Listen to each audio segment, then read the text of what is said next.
बाबूजी, होली पे भंग का रंग न चढ़े तो होली काहे की? एक एक गिलास और हो जाए। काका, ले आओ एक गिलास और। ले आओ।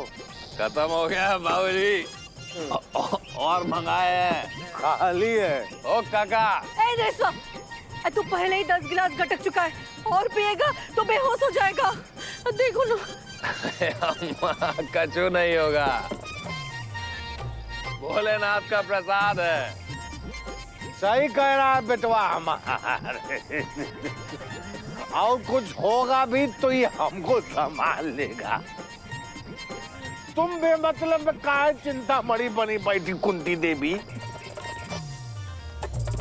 अरे बाबूजी, अम्मा की चिंता एकदम सही है। आप कल है डॉक्टर के पास से आए, इस सबके लिए मना किए है। अरे रुको। अरे हमरे प्रिय भ्राताश्री, बाबूजी की चिंता हम पर छोड़ दो। होली है, त्योहार है, खुशियां मनाओ, मौज शौज करो। ऐसा सजा बनकर खड़े हो। एकदम सही कह रहा है यमा बेटवा। अबे बैठो उधर। तुम ससुर जैसे भैंस पोखरा के पानी में बैठी रहती है, अपनी मेरिया कमरा में घुस जाओ। ससुरा भांग से डर रहा है। एक कुंती देवी।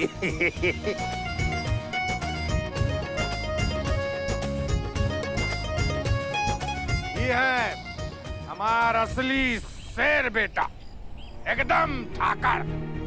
हर हर महादेव, हर हर महादेव।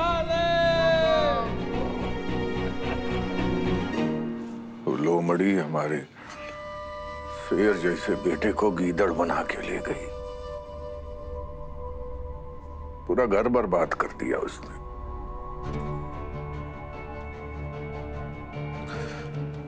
बिना इंद्रेश के इस बार होली कैसे मनाएंगे? इंद्रेशवा, बहल बुद्धि, बाप के नाम पे डामर पोत दिया रे, डामर पोत दिया।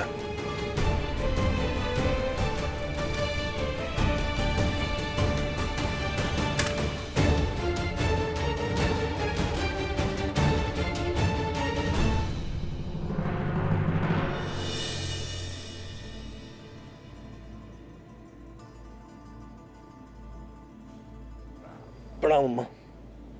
जी तेरा। बाबूजी, हाँ? आज जल चढ़ाने नहीं जाइएगा? नहीं कहा। काहे नहीं जाएंगे?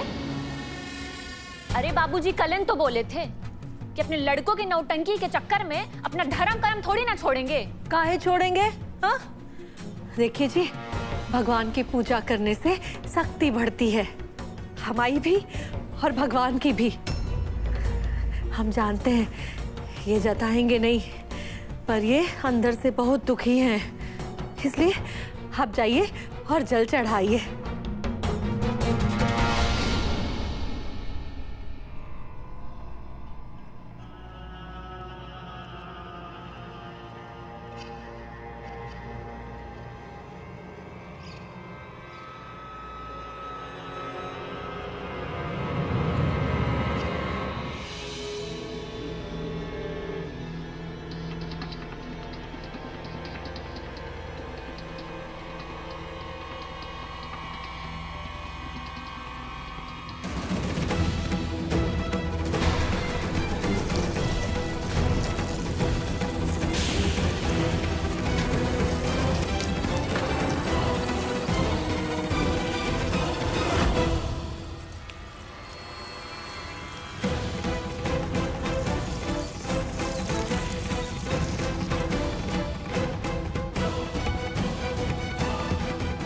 लो, चढ़ा दिए जल एक मां की ममता पर। अब अपनी शक्ति बढ़ाओ, अपने सुपुत्र को वापस बुलाओ। अगर नहीं बुला पाई तो समझ लो लड़की के चक्कर में जिस तरह हमको नालायक बाप का ताज पहना के गया है, उसी तरह तुम भी नालायक अम्मा। ऐसी औलाद जब कोख में आ जाए तो खुद को आग लगा के मर जाना चाहिए। अबे बहू, एक लोटा जल और ले आओ।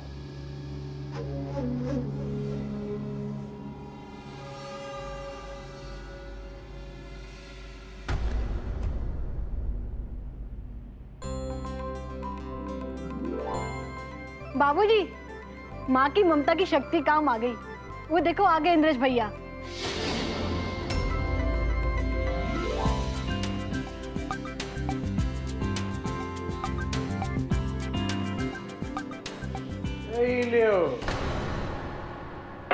लौट के बुद्धू घर को आए।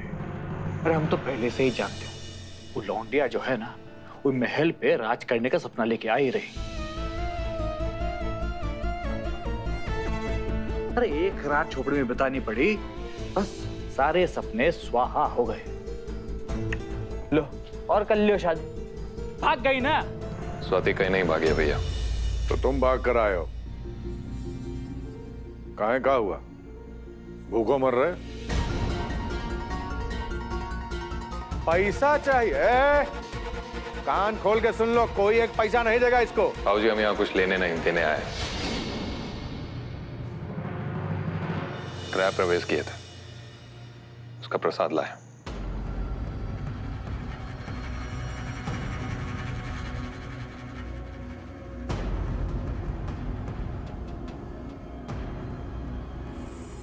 रिश्तों में जहर घोल के प्रसाद नहीं बढ़ता इंद्रेश बाबू।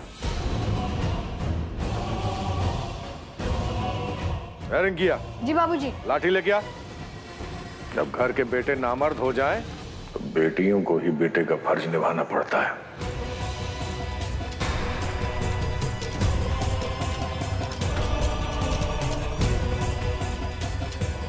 चल रिंकिया।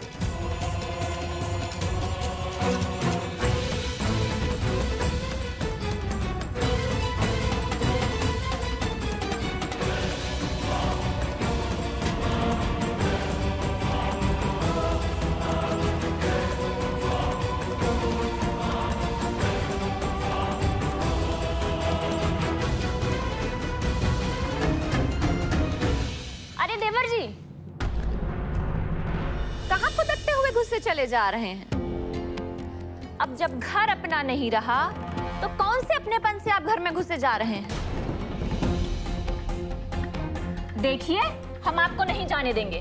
भाऊजी अभी तुम्हारी इतनी औकात नहीं हुई है कि इस घर के बेटे को उसकी अम्मा से मिलने से रोक सको।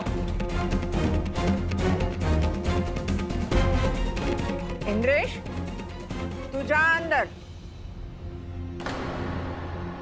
जिसके खुद के कोई औलाद ना हो, वो क्या जाने माँ बेटे के रिश्ते को। जा, तू अंदर जा।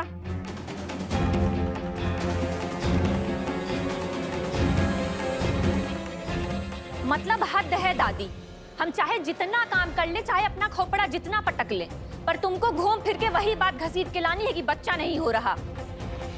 हम बात घसीट नहीं रहे हैं, सच कह रहे हैं, जो कि तुम्हें कड़वा लग रहा है। बच्चा नहीं हो रहा, बच्चा नहीं हो रहा, पूरे दिन बच्चन की माला जपती रहती। फुलबना ना करो, तो लतिया देंगे, समझे?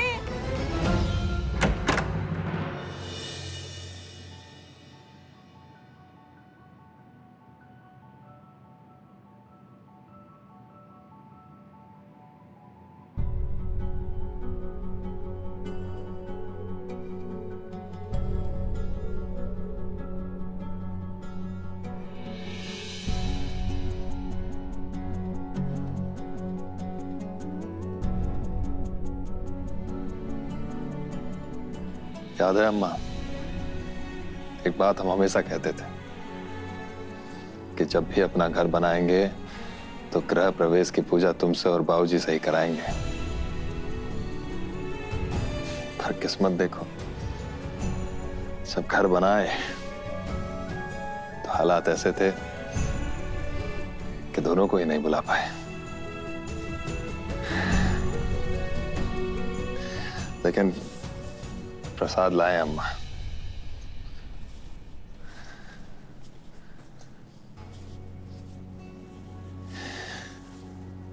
अभी तो एक छोटी सी झोपड़ी बनाए हैं, लेकिन जब बड़ा महल होगा तो पूजा तुम्हारे हाथों से ही होगी। तब तक तुम्हारी नाराजगी भी खत्म हो जाएगी।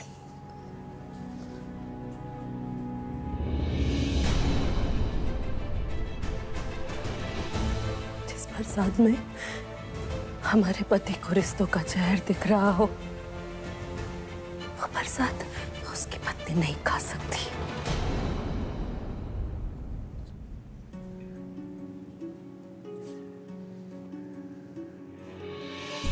और खा लिया तो हमारा पत्नी धर्म नष्ट हो जाएगा। और अम्मा, तुम्हारे बेटे का कहा? बेटा, बेटे को अगर माँ बाप की फिक्र होती ना, तो वो अपनी पत्नी को पूजा में नहीं बैठाता। हम यहाँ अपनी अम्मा से मिलने आए थे,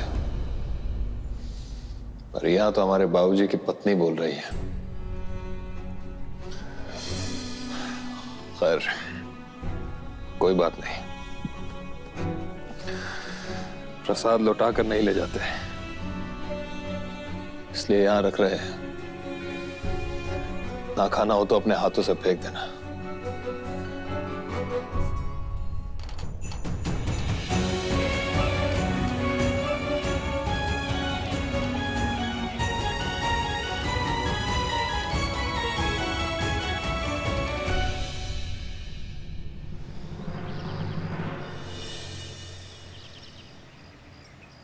आशिक महोदय, प्रसाद बांटने के बहाने दोबारा हमारे इस मंदिर जैसे घर में मत आना।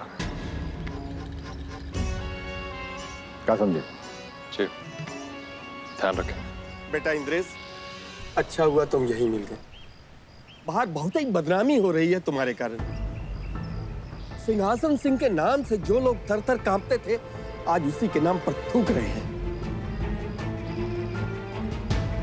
काहे अपने बाप की नाक अपने हाथों से काट रहे हो? सर सही कह रहे हैं आप। हम जो कर रहे हैं उससे बहुत बदनामी हो रही है। पर आपके घर में जब आपकी बहुओं ने अपने आप को आग लगाकर मारा था, तब बदनामी नहीं हुई थी। वैसे आपके बच्चों ने तो आपकी मर्जी से शादी की थी ना, फिर काहे ये आग वाली दुर्घटना घटी? और आपका छोटा बेटा, वो तो अपनी बीवी को मारता भी है ना, उससे बहुत इज्जत बढ़ती होगी आपकी, नहीं? माफी चाहते हैं चाचा जी, लेकिन ऐसे इज्जत बढ़वाने में हमें कोई शौक नहीं है। और हाँ, हम अपनी पत्नी से बहुत प्यार करते हैं, तो बदनामी से नहीं डरते, समझे?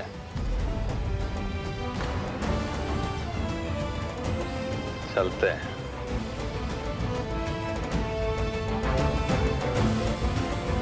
गजब बदतमीज है आपका लौंडा। हम तो उसी के भलाई की बात कर रहे थे और वो हमें ही हमारी इज्जत का पाठ पढ़ा के चला गया।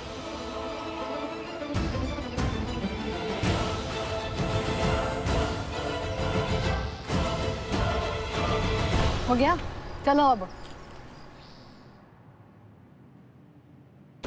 प्रसाद लौटा कर नहीं ले जाते, इसलिए यहां रख रहे हैं। ना खाना हो तो अपने हाथों से फेंक देना।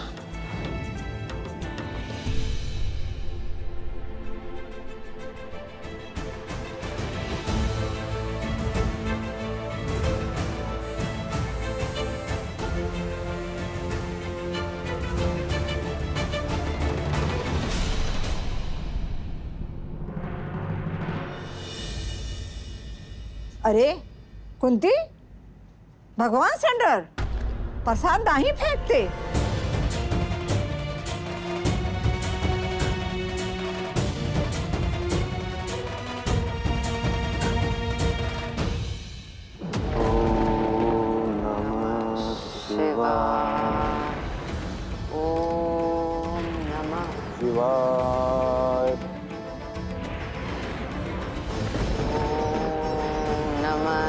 शिवाय।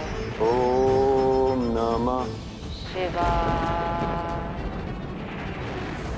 ओम नमः शिवाय। ओम नमः शिवाय। ओम नमः शिवाय। नमः शिवाय। ओम नमः शिवाय। ओम नमः शिवाय। ओम नमः शिवाय। नेत्र खोलिए देवी पौलमी और देवराज इंद्र।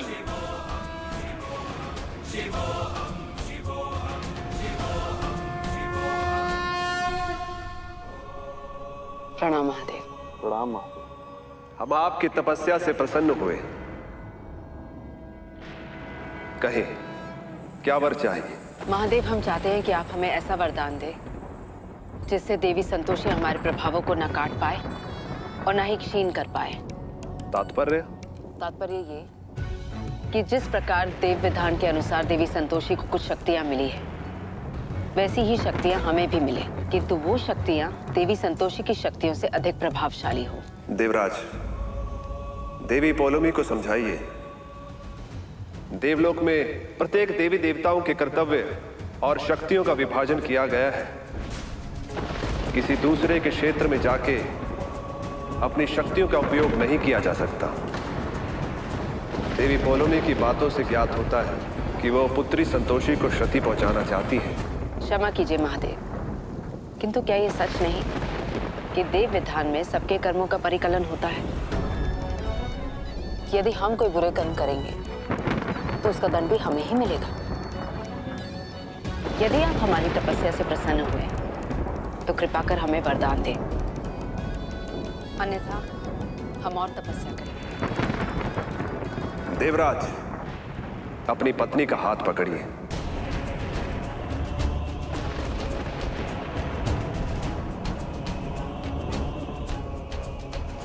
आप दोनों ने मिलकर तप और व्रत किया है, इसलिए हम वरदान देते हैं कि एक दूसरे का हाथ पकड़कर आप जो कुछ भी चाहेंगे वो आपको पूर्णता मिलेगा और आपके इस प्रभाव को पुत्री संतोषी अपनी शक्तियों से काट नहीं पाएंगी।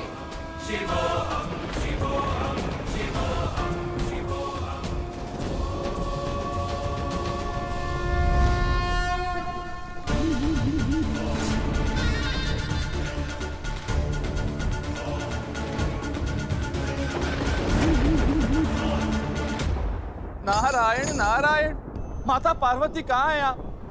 शीघ्र अति शीघ्र ही हमें दर्शन दीजिए। प्रणाम माते।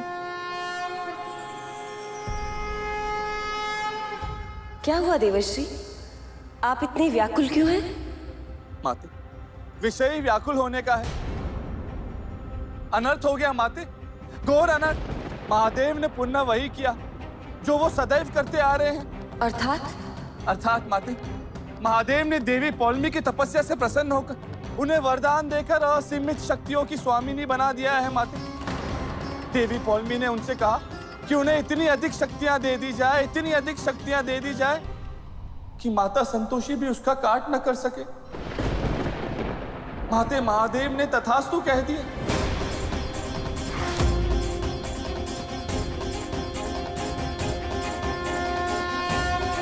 ये आप क्या कह रहे हैं देवर्षि?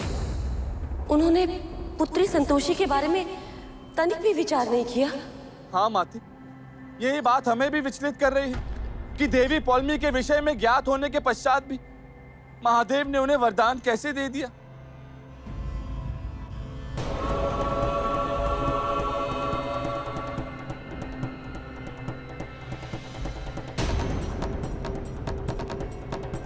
देवर्षि, प्रतीत होता है महादेव आ रहे हैं। आप प्रस्थान कीजिए, हम उनसे बात करेंगे। अवश्य माते, जैसे आपकी आज्ञा। नारायण नारायण।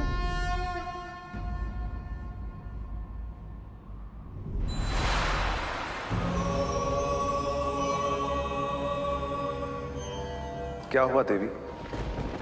आपके नेत्रों में इतना आक्रोश किस बात का है? ये आपने क्या किया महादेव? आप देवी पौलमी के इतने बड़े हितैषी कब से हो गए? देवी, हमारा न्याय संगत रहना अति आवश्यक है। यदि कोई देव, असुर या मनुष्य हमारी आराधना करता है या हमारे लिए व्रत रखता है तो हमें उसे फल देना ही होगा। यही हमारा देव धर्म है। महादेव से प्राप्त वरदान का पौलमी अवश्य दुरुपयोग करेगी और पुत्री संतोषी के साथ उसकी परम भक्त स्वाति के साथ भी कुछ अनुचित करेगी।